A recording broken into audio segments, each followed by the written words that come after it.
Hi മക്കളെ, moving charts and magnets എന്ന ചാപ്റ്ററിനകത്ത് ഏറ്റവും ഇമ്പോർട്ടൻ്റ് നിങ്ങൾ നോക്കിയിട്ട് പോകേണ്ടതാണ് സർക്കുലർ കറണ്ട് ക്യാരിങ് കോയിൽ. അതിന്റെ സെൻട്രൽ പ്രൊഡ്യൂസ് ചെയ്യുന്ന മാഗ്നറ്റിക് ഇക്വേഷൻ നമുക്ക് എല്ലാവർക്കും അറിയാം, അത് μ0I/2a ആണ്.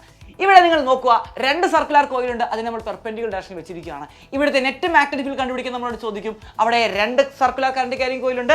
നിങ്ങൾ നോക്കുക, ഈ ഒരു സർക്കുലർ കറണ്ട് ക്യാരിങ് കോയിൽ ഉണ്ടാക്കുന്ന മാഗ്നറ്റിക് ഫീൽഡ് കണ്ടുപിടിക്കാൻ വേണ്ടി റൈറ്റ് ഹാൻഡ് തമ്പ് റൂൾ ഉപയോഗിക്കാം. അപ്പോൾ നിങ്ങൾ കാണുന്നുണ്ട് മാഗ്നറ്റിക് ഫീൽഡ് ഈ ഡയറക്ഷനിലാണ് പോകുന്നത്. ദെൻ അതിനുശേഷം ഈ ഒരു സർക്കുലർ കറണ്ട് ക്യാരിങ് കോയിൽ നോക്കിയ മക്കളെ, അവിടെ കറണ്ട് എങ്ങനെയാണ്? ഇങ്ങനെയാണ്. അപ്പോൾ മാഗ്നറ്റിക് ഫീൽഡ് എങ്ങോട്ടേക്കാണ്? മുകളിലോട്ടേക്കാണ് പോകുന്നത്. അപ്പോൾ റിസൾട്ടന്റ് മാഗ്നറ്റിക് ഫീൽഡ് കണ്ടുപിടിക്കാൻ പോകുന്നു. B1ന്റെയും B2ന്റെയും റിസൾട്ടിനാണ് B എന്ന് പറയുന്നത്.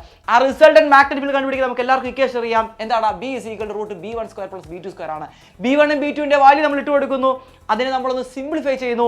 അപ്പോൾ നമുക്ക് കിട്ടുന്ന ഇക്വേഷൻ ആണ് μ0/2a √I1² + I2². If there are n number of terms ഉണ്ടെങ്കിൽ ഇവിടെ ഒരു n കൂടെ അധികം വരുന്നതായിരിക്കും. അപ്പോൾ മക്കളെ, അതുമായിട്ട് ബന്ധപ്പെട്ട ക്വസ്റ്റ്യൻ നമുക്ക് ചെയ്തു നോക്കാം. നിങ്ങൾ എല്ലാവരും ക്വസ്റ്റ്യൻ കാണുന്നുണ്ട്. ഇത് 2024 CBSE നമ്മളോട് ചോദിച്ച ക്വസ്റ്റ്യൻ ആണ്. ഇവിടെ I1 തന്നിരിക്കുന്നത് I ആണ്, I2 തന്നിരിക്കുന്നത് √3i ആണ്. ഇതെങ്ങനെയാണ് ചെയ്യുന്നത്? നമ്മൾ ഇക്വേഷൻ ഡയറക്റ്റ്ലി സബ്സ്റ്റിറ്റ്യൂട്ട് ചെയ്താൽ മാത്രം മതി. ദെൻ B = എല്ലാവരും നോക്കുക, B = നമുക്കറിയാം μ0/2a √I1ന് പകരം നിങ്ങൾ I ഇട്ട് കൊടുക്കുക. അതേപോലെ തന്നെ I2ന് പകരം നിങ്ങൾ √3i ഇട്ട് കൊടുക്കുക. √3iയുടെ സ്ക്വയർ ചെയ്യുക. ഇത് നിങ്ങളൊന്ന് സിംപ്ലിഫൈ ചെയ്യുക. കിട്ടുന്ന ആൻസർ എന്താണെന്ന് എല്ലാ മക്കളും എന്ത് ചെയ്യുക? ഒന്ന് കമന്റ് ബോക്സിൽ ഇടുക. അപ്പോൾ ഇതേപോലത്തെ ക്വസ്റ്റ്യനുമായിട്ട് നമ്മൾ ഇനിയും വരുന്നതായിരിക്കും. Bye bye.